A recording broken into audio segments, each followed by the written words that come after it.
Olá, alunos do 9º ano.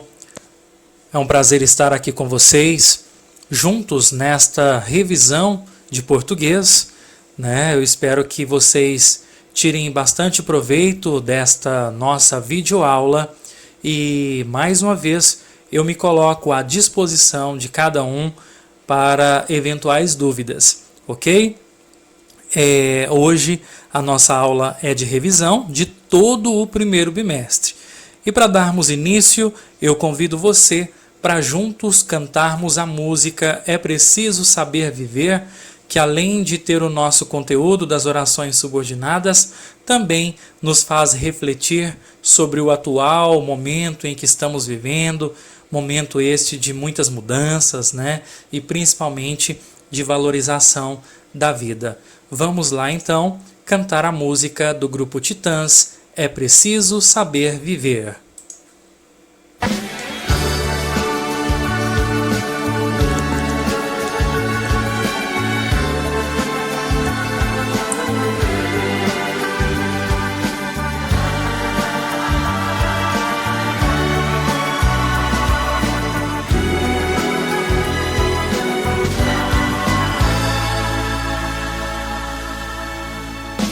Quem espera que a vida seja feita de ilusão pode até ficar maluco ou morrer na solidão. É preciso ter cuidado pra mais tarde não sofrer.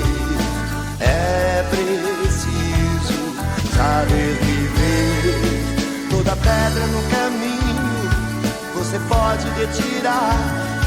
Numa flor que tem espinho você pode se arranhar. Se o bem e o mal existem, você pode escolher.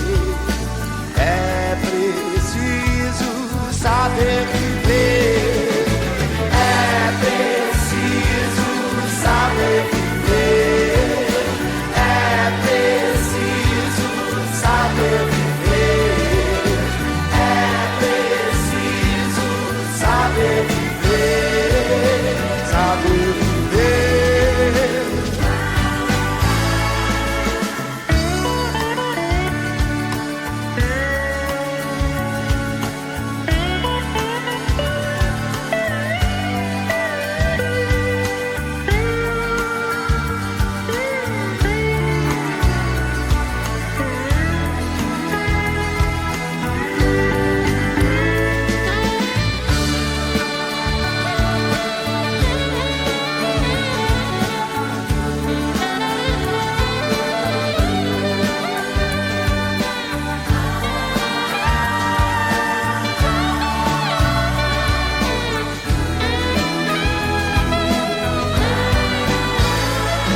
Quem espera que a vida seja feita de ilusão pode até ficar maluco ou morrer na solidão. É preciso ter cuidado pra mais tarde não sofrer. É preciso saber viver. Toda pedra no caminho você pode retirar. Numa flor que tem espinho você pode se arranhar. Se o bem e o mal existem, você pode escolher. É preciso saber viver. É preciso saber viver. É preciso saber viver. É preciso saber viver.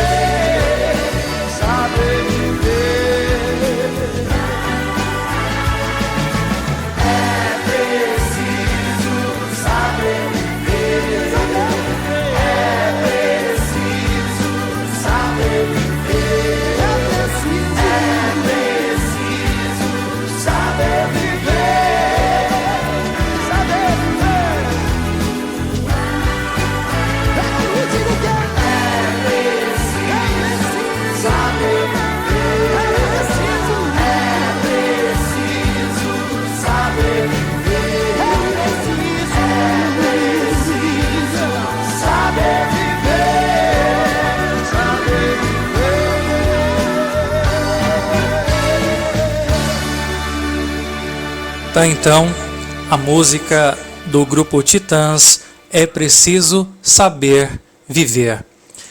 Então, neste momento, vamos dar início à nossa revisão.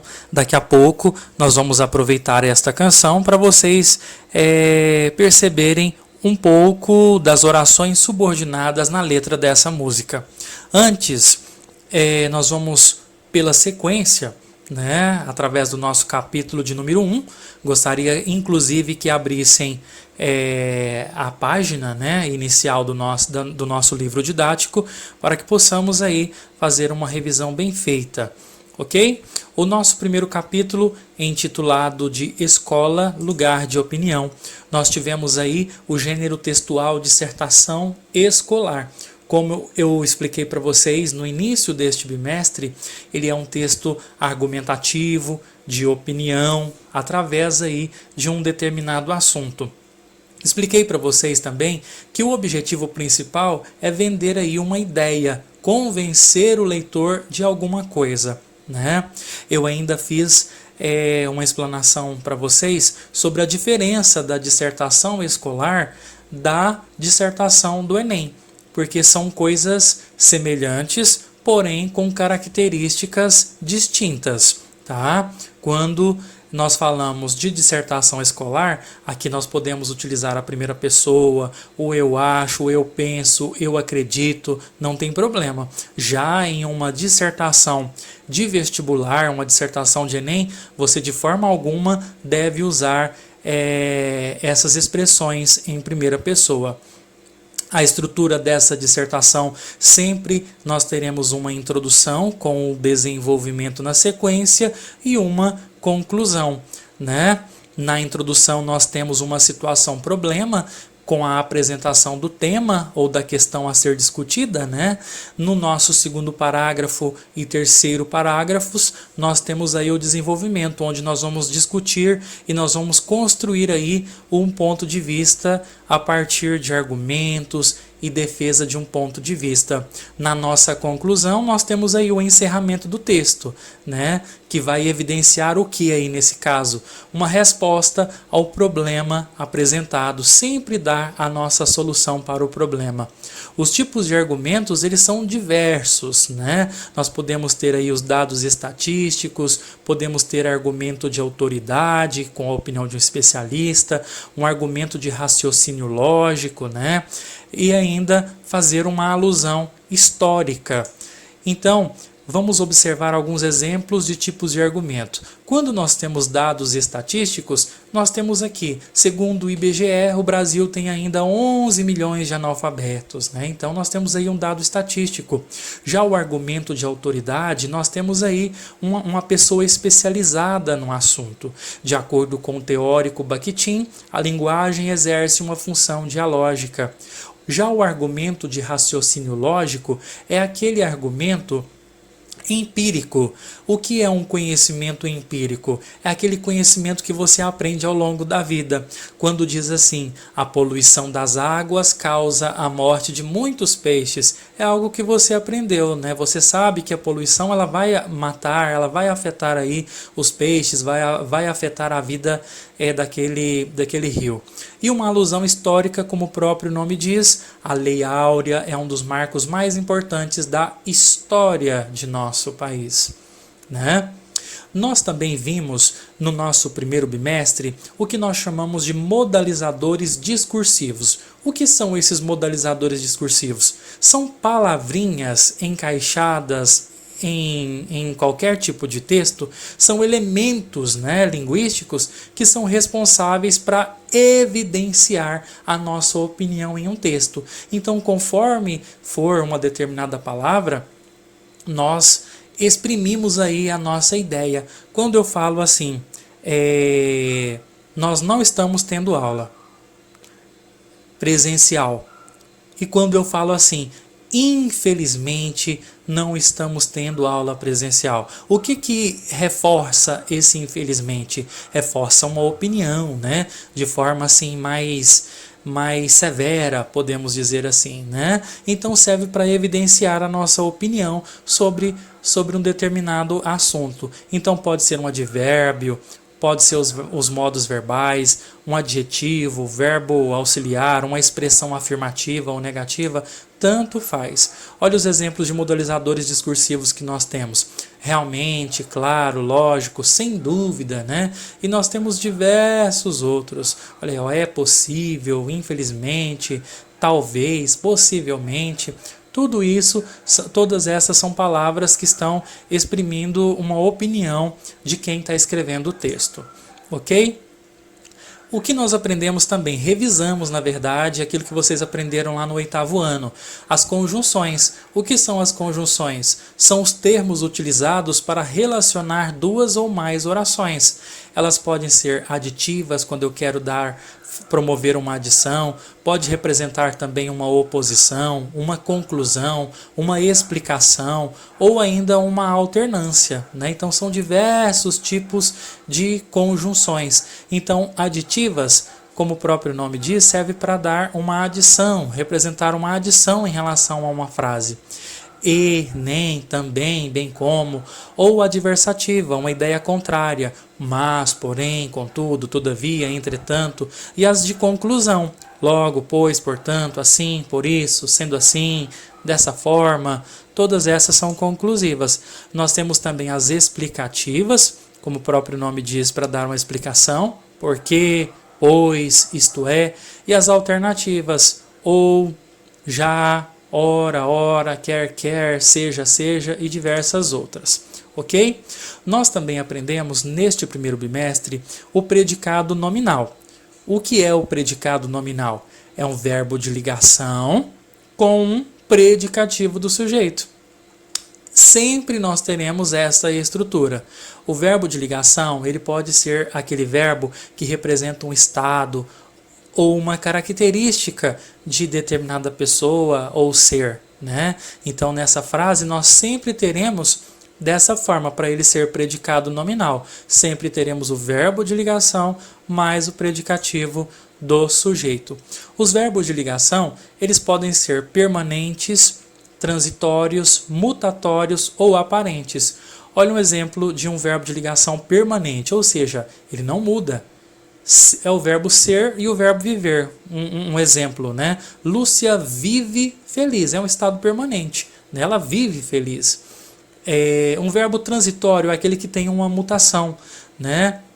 É o verbo estar, andar, o achar-se, o encontrar-se. Olha aí, Otávio anda cansado, né? Então teve uma transição aí, na verdade, né? Nós tivemos uma transição. O Otávio, talvez ele não estava cansado, mas nesse momento, nesse último instante, ele anda cansado. Então houve uma transição de característica aí. Já o mutatório é aquele que realmente houve uma mudança brusca. É diferente do transitório, porque o mutatório ele tem uma mudança brusca. São exemplos: ficar, virar, tornar-se, fazer-se.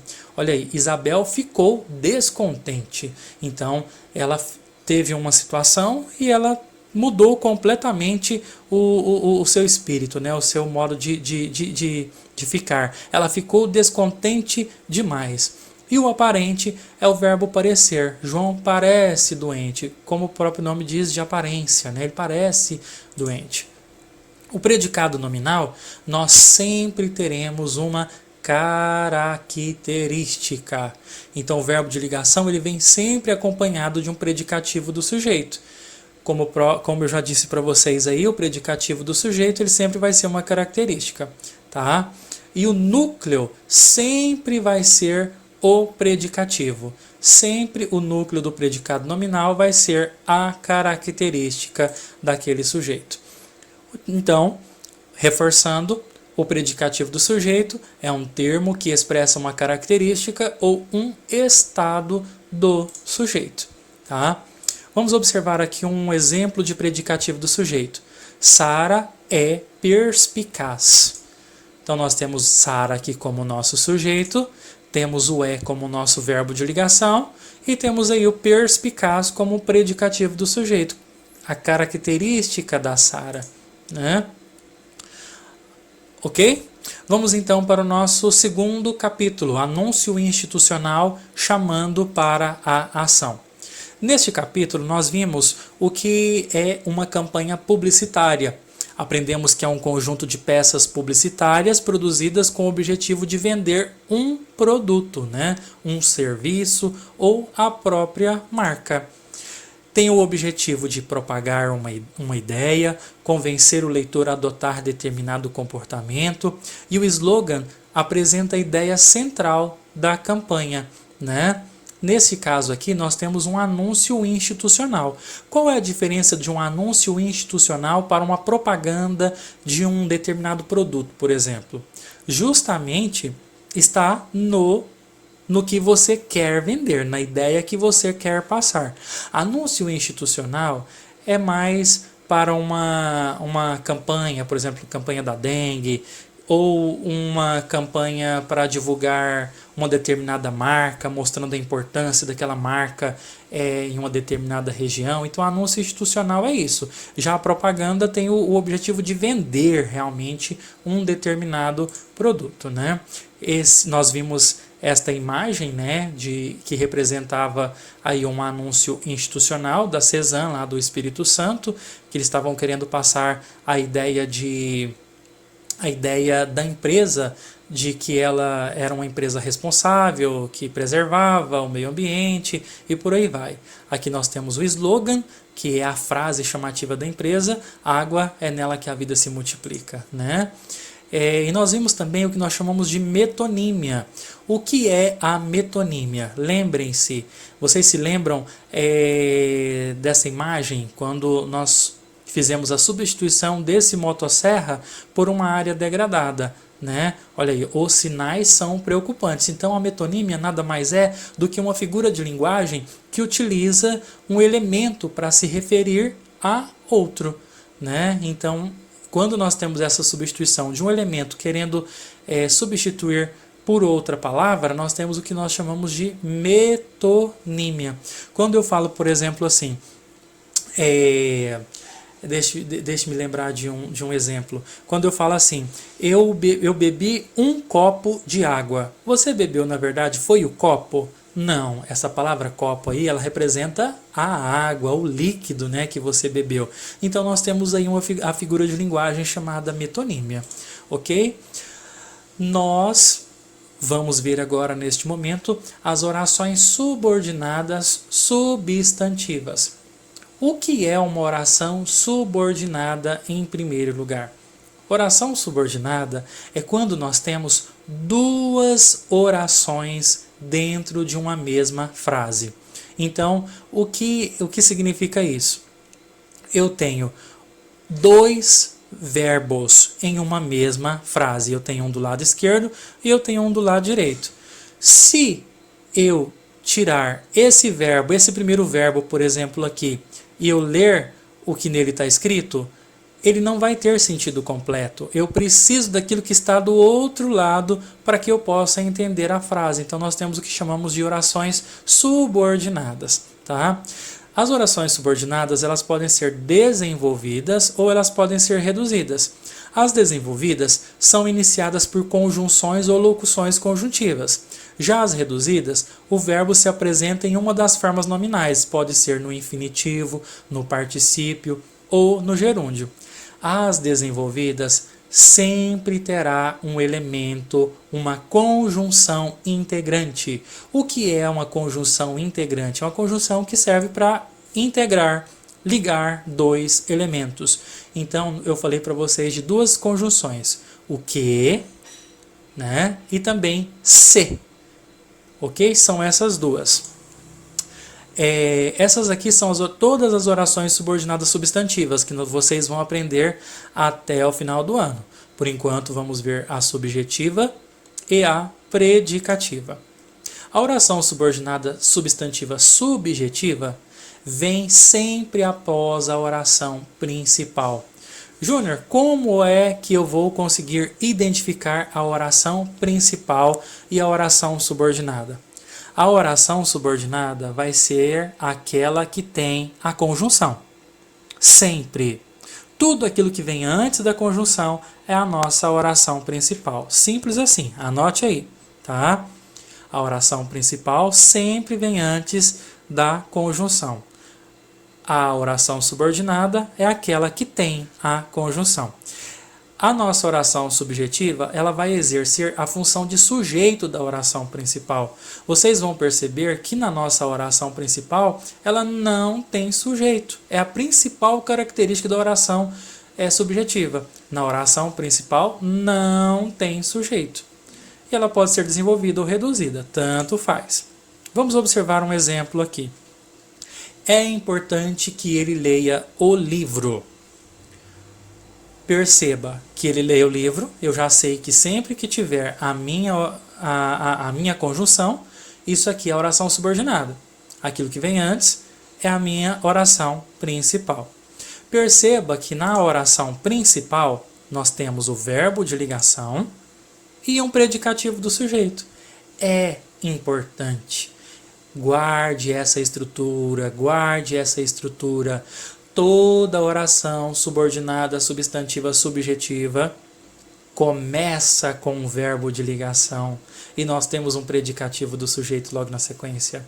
Viu só? É muito fácil de memorizar, muito fácil de aprender isso aí. Sempre o verbo de ligação e logo depois o predicativo do sujeito. Ok? Já na oração subordinada substantiva predicativa, o que significa esse tipo de oração? É o complemento do verbo de ligação da oração principal. Quando nós temos um predicativo do sujeito em uma oração simples, vamos imaginar uma outra frase, né? Maria é feliz. Feliz não é uma característica da Maria?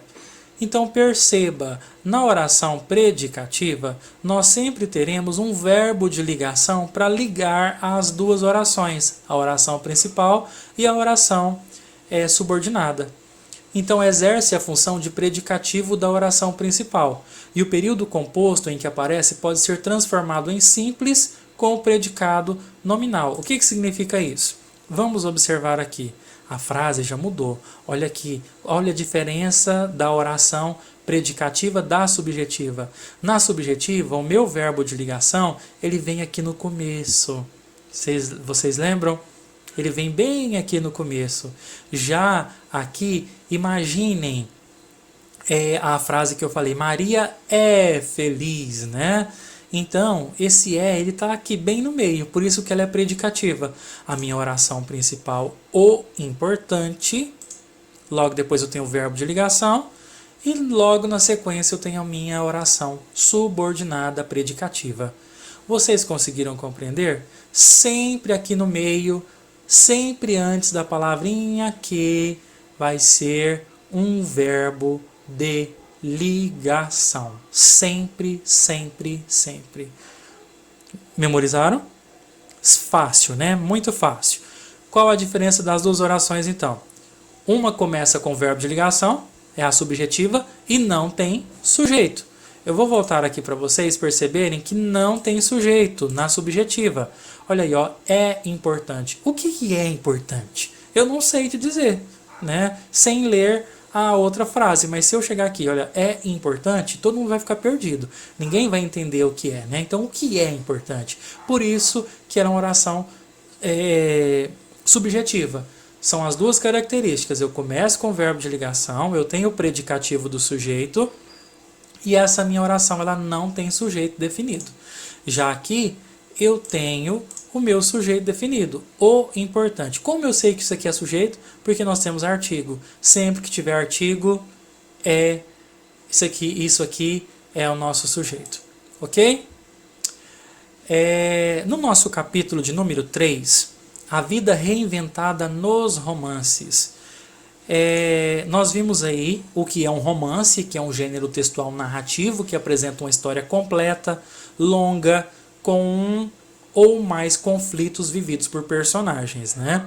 É um texto de ficção construído em uma sequência de tempo. O livro A Reprise, que vocês leram, é um romance. Por quê? Porque tem uma história completa, é uma história longa e tem conflitos vividos por personagens. Vocês se lembram quando eu falei que romance não é porque é romântico, né?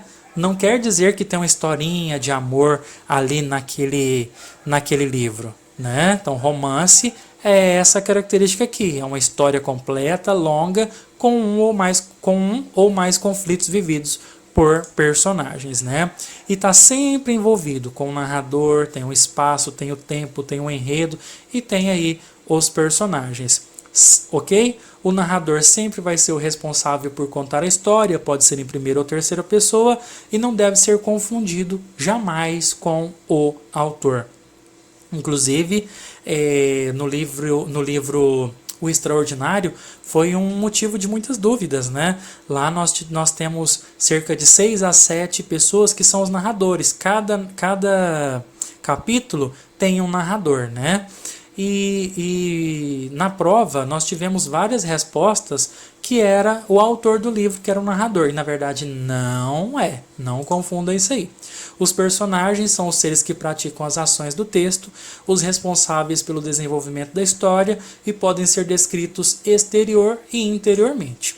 O enredo é o tema ou assunto da história. Uma escola de samba, por exemplo, no carnaval, né? Eles são avaliados pelo enredo. O que significa? Pela sequência dos fatos da narrativa, né? Pelo assunto da história, né? E pode ser linear ou não linear. O tempo é a duração das ações vividas pelos personagens. Ele pode ser cronológico, ou seja, através do reloginho, ou psicológico, através do pensamento. E ele determina sempre o período em que a narrativa ocorre. O espaço, como o próprio nome diz, é o lugar onde ocorre a ação. Ele pode ser um lugar físico ou ele pode ser psicológico, da mente, né? E ele está diretamente relacionado com o tempo, ok? Eu volto aqui no nosso slide para que nós possamos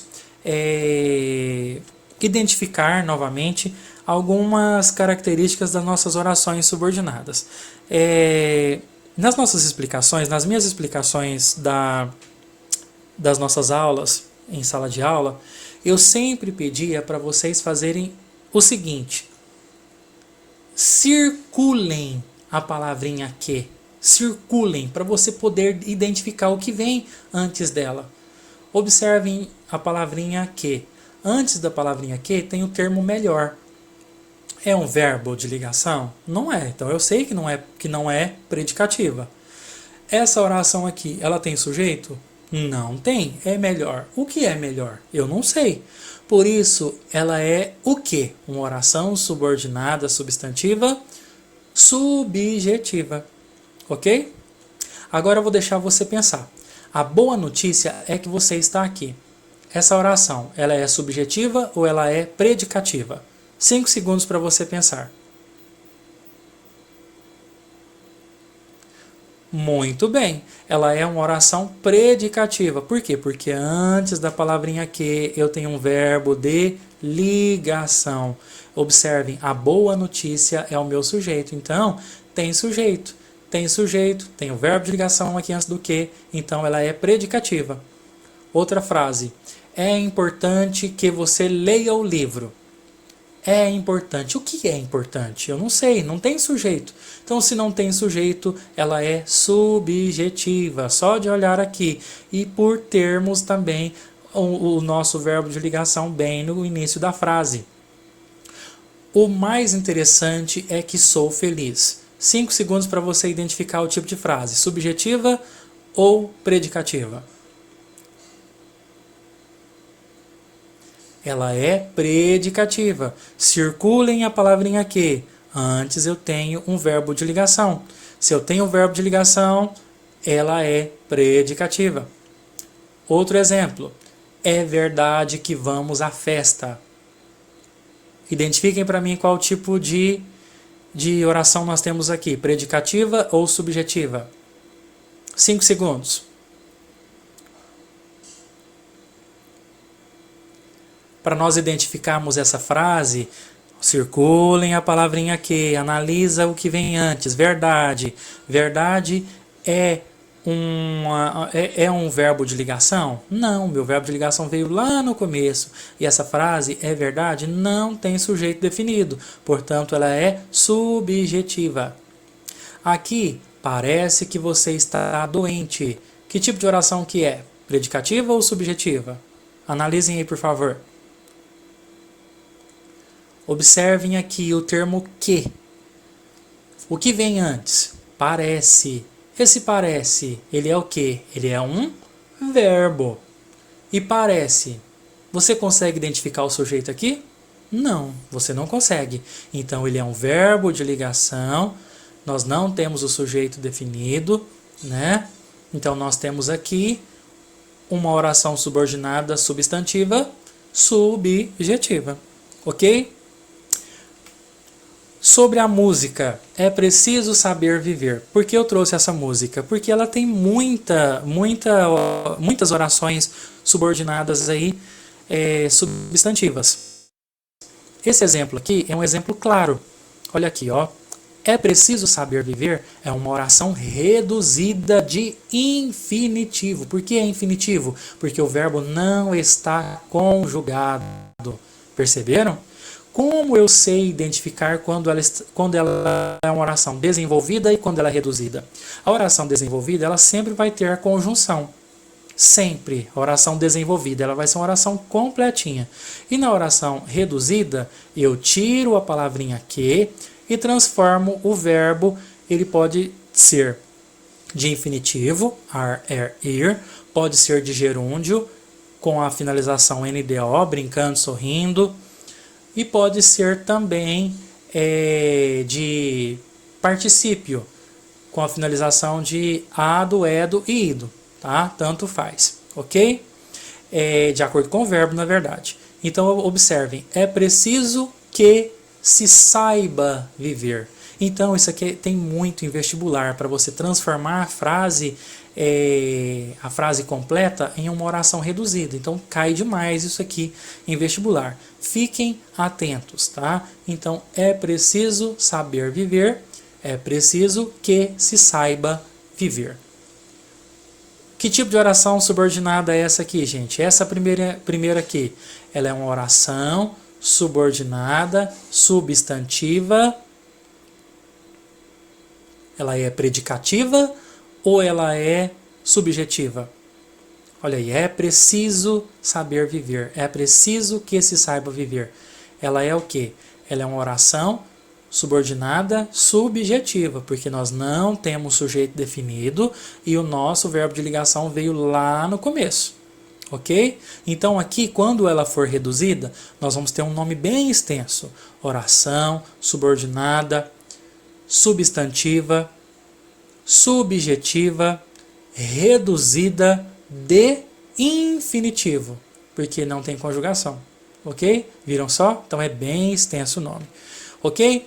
Então essa foi a nossa aula, eu espero que vocês tenham aí revisado bem essa matéria, tenham aprendido esse conteúdo do primeiro bimestre, pois é muito importante que vocês saibam todo esse conteúdo, tá? E eu finalizo com vocês com essa seguinte frase da Verônica Medeiros: é preciso saber viver e se adequar às situações que a vida lhe oferece. Ninguém nasce para perder ou sofrer nesta vida. Nascemos para lutar, aprender, cair, levantar e vencer. Vocês estão percebendo? Esse é um novo jeito de nós aprendermos. Para nós professores, é um novo jeito de nós ensinarmos. Que vocês tenham um excelente dia e bons estudos a todos vocês que estão aí acompanhando essa videoaula. Eu quero apenas frisar que eu vou deixar aí algumas atividades de revisão para vocês fazerem e me retornarem através do WhatsApp. Um forte abraço a todos vocês e bons estudos!